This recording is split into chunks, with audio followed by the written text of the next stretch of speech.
Hi friends, இன்னைக்கு நம்ம சேனல்ல ஒரு சூப்பரான ஒரு ரெசிபி தான் பார்க்க போறோம். கருப்பு உளுந்து வச்சு ஒரு ஸ்வீட் ரெசிபி தான் கருப்பு உளுந்து உருண்டைன்னு சொல்லுவோம். இது செய்யறதுக்கு நான் ஒரே மாதிரி பவுல் 3 பவுல் எடுத்து வச்சிருக்கிறேன். அதுல ஒரு பவுல்ல கருப்பு உளுந்து மாவு எடுத்து வச்சிருக்கிறேன். அதே பவுல்ல 1/4 கப் அளவுக்கு நாட்டு சக்கரை எடுத்து வச்சிருக்கிறேன். இன்னொரு பவுலில் நல்லெண்ணெய் எடுத்து வச்சுருக்கிறேன். செக்கில் ஆட்டின நல்லெண்ணெய் எடுத்துக்கோங்க. நல்லெண்ணெய் வந்து 1/4 கப் எடுத்து வச்சுருக்கிறேன். அப்புறம் நட்ஸ் பவுடர் வச்சுருக்கேன். பாதாம், முந்திரி, பிஸ்தா இது மூணே லைட்டாக குறன்னு மிக்சியில் அடித்து வச்சுருக்கிறேன். அப்புறம் 2 ஏலக்காய் பவுடர் பண்ணி வச்சுருக்கிறேன். தோல் நீக்காத கருப்பு உளுந்தா வாங்கிக்கோங்க. அந்த உளுந்தை வந்து நீங்கள் 1 கப் அளவுக்கு உளுந்து எடுத்துக்கிட்டிங்கன்னா அதே கப் அளவுக்கு பொட்டுக்கடலை அப்படி இல்லைன்னா வேர்க்கடலை எடுத்துட்டு ஒரு சட்டியில் நல்லா சூடு பண்ணிக்கோங்க. நல்லா வறுத்துட்டு நல்லா ப்ரௌன் கலரில் வர மாதிரி தருங்க.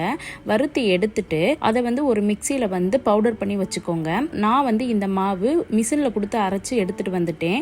ஏன்னா நான் இதே மாவில் தான் நான் உளுந்தங்களியும் கிண்டுவேன். அதனால நான் ஊரில் இருந்து சிங்கப்பூர் வரும்போது நான் ஊர்லேயே மிஷினில் கொடுத்து நான் 1 கிலோக்கு அரைச்சி எடுத்துகிட்டு வந்துட்டேன். அதனால நான் வீட்டிலே இன்ஸ்டண்ட்டாக வச்சுருந்தேன். ஸோ அதை வச்சு தான் இப்போ நான் ப்ரிப்பேர் பண்ணி காட்டுறேன். இப்போ ஒரு பெரிய பவுலாக எடுத்துக்கோங்க மிக்ஸ் பண்ணுறதுக்கு. இப்போ நம்ம பவுடர் பண்ணி வச்சுருந்த உளுந்து மாவை வந்து அது கூட சேர்த்துக்கோங்க.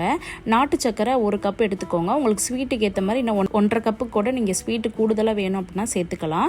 எனக்கு 1 கப் போதும். 1 கப்பு அதே வந்து உள்ளே சேர்த்து நல்லா மிக்ஸ் பண்ணி விட்டுறணும்.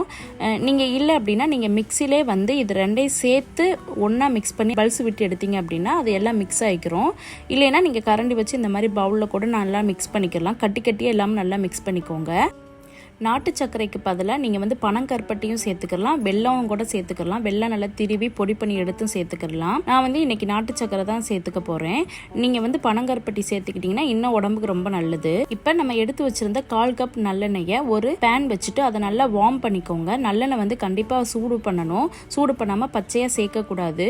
ஸோ செக்கில் வாங்க நல்லெண்ணெயாக எடுத்துக்கோங்க. எடுத்துட்டு நல்லா ஒரு வார்ம் பண்ணி எடுத்துகிட்டு வாங்க. இப்போ நான் சூடு பண்ணி எடுத்துகிட்டு வந்திருக்கிறேன். ஃபஸ்ட்டு கொஞ்சம் கை வச்சு நம்ம வந்து மிக்ஸ் பண்ண முடியாது. ஏன்னா நல்லெண்ணெய் கொஞ்சம் சூடாக இருக்குது. நான் கரண்டி வச்சு மிக்ஸ் பண்ணிகிட்ருக்கிறேன். கொஞ்சம் கொஞ்சமாக நல்லெண்ணெயை உள்ளே சேர்த்து மிக்ஸ் பண்ணிகிட்டே வாங்க. கட்டி இல்லாமல் நல்லா மிக்ஸ் பண்ணிக்கோங்க. நல்லெண்ணெய் சேர்த்து செய்யும்போது உடம்புக்கு நல்லது. கருப்பு உளுந்து நம்ம உடம்புக்கு நிறைய ஹெல்த் பெனிஃபிட்ஸ் இருக்குது. இந்த விமென்ஸ் வந்து கண்டிப்பாக இந்த கருப்பு உளுந்து வந்து அடிக்கடி சாப்பாட்டில் சேர்த்துட்டே வாங்க. இட்லிக்கு யூஸ்வலாக மாவு அரைக்கும் போது வெள்ளை உளுந்து சேர்க்காதீங்க. இந்த மாதிரி தோல் நீக்காத கருப்பு உளுந்தை வாங்கி அதை சேர்த்து மாவு அரைச்சி இட்லி தோசை சாப்பிடுங்க. கண்டிப்பாக உடம்புக்கு ரொம்ப நல்லது. அது மட்டும் இல்லாமல் இந்த மாதிரி ஸ்வீட் ரெசிபி குழந்தைங்களுக்கு செஞ்சு கொடுங்க. எல்லாருமே விரும்பி சாப்பிடுவாங்க. உளுந்தங்கஞ்சி செஞ்சு சாப்பிடுங்க. உளுந்தங்களி நிறைய வெரைட்டியான ரெசிபீஸ்லாம் இப்போ இருக்குது. அதெல்லாம் நீங்கள் வந்து செஞ்சு சாப்பிட்லாம். கருப்பு உளுந்து நம்ம சாப்பிடும்போது இடுப்பு எலும்புக்கு நல்லது. பெயின் எல்லாம் வந்து அதிகமாக இருக்காது. பேசிக்காகவே வந்து எலும்புகளுக்கெல்லாம் இந்த கருப்பு உளுந்து சேர்க்கறது நல்லது. சின்ன குழந்தைங்கள்லேருந்து பெரியவங்க வரைக்குமே வந்து நம்ம இந்த உளுந்து சேர்த்துக்கிறலாம். ஹெச்பி லெவல் கம்மியாக இருந்துச்சுன்னா கண்டிப்பாக இது சேர்த்துக்கோங்க. பீரியட்ஸ் டைமில் பெயின் அதிகமாக இருந்துச்சுன்னா உளுந்தங்களி கிண்டி சாப்பிடுங்க. இல்லைன்னா உளுந்தங்கஞ்சியாக வந்து சாப்பிடுங்க. உடம்புக்கு நல்லது. இந்த கருப்பு உளுந்து எல்லாருமே சாப்பிட்லாம். ஆனால் வந்து சாப்பிட்றதுக்கு வந்து மார்னிங் அல்லது ஆஃப்டர்நூனுக்குள்ளே சாப்பிட்டு முடிச்சிருங்க. ஈவினிங்க்கு மேலே இதை சாப்பிடாதீங்க. டைஜஷன் பிரச்சனை வரும். இப்போ எல்லா நல்லெண்ணையும் உள்ளே சேர்த்து நல்லா மிக்ஸ் பண்ணி எடுத்தாச்சு. நல்லா கட்டி இல்லாமல் நல்லா மிக்ஸ் பண்ணிக்கோங்க. இப்போ நம்ம பவுடர் பண்ணி வச்சுருந்த ஏலக்காய் உள்ளே சேர்த்துக்கலாம். முந்திரி பருப்பு, பாதாம், பிஸ்தா இது எல்லாத்தையும் வந்து நான் மிக்சியில் பொடி பண்ணி வச்சுருந்தேன். அதை நெய்யில் லைட்டாக வந்து ரோஸ்ட் பண்ணி எடுத்துகிட்டு வந்திருக்கிறேன். இப்போ நெய்யோடு தான் உள்ளே சேர்க்குறேன். நீங்கள் இல்லைன்னா நெய் 2 ஸ்பூன் உள்ளே சேர்த்துக்கோங்க. எல்லாம் இப்போ நல்லா மிக்ஸ் பண்ணி எடுத்துகிட்டு மாவு எல்லாத்தையும் சேர்த்து ஒன்றா வந்து கலந்து எடுத்துக்கோங்க. இப்போ உருண்டை பிடிக்கிற அளவுக்கு வந்து மாவு ரெடி பண்ணி எடுத்தாச்சு. இப்போ வந்து உங்களுக்கு எந்த சைஸுக்கு வேணுமோ அந்த சைஸுக்கு நீங்கள் வந்து உருண்டை பிடிச்சிக்கலாம். நான் மீடியம் சைஸில் தான் பிடிச்சிருக்கேன்.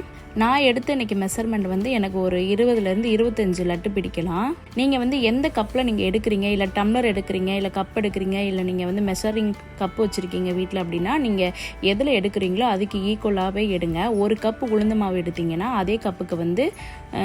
அதே கப்புக்கு நாட்டு சக்கரை, வெல்லம் எது வேணாலும் எடுத்துக்கோங்க. அதே கப்பில் வந்து 1/4 கப்புக்கு நல்லெண்ணெய் சேர்த்துக்கோங்க. 2 ஸ்பூன் நெய் சேர்த்துக்கோங்க. இப்போ இது நட்ஸு சேர்க்குறது வந்து ஆப்ஷனல் தான்.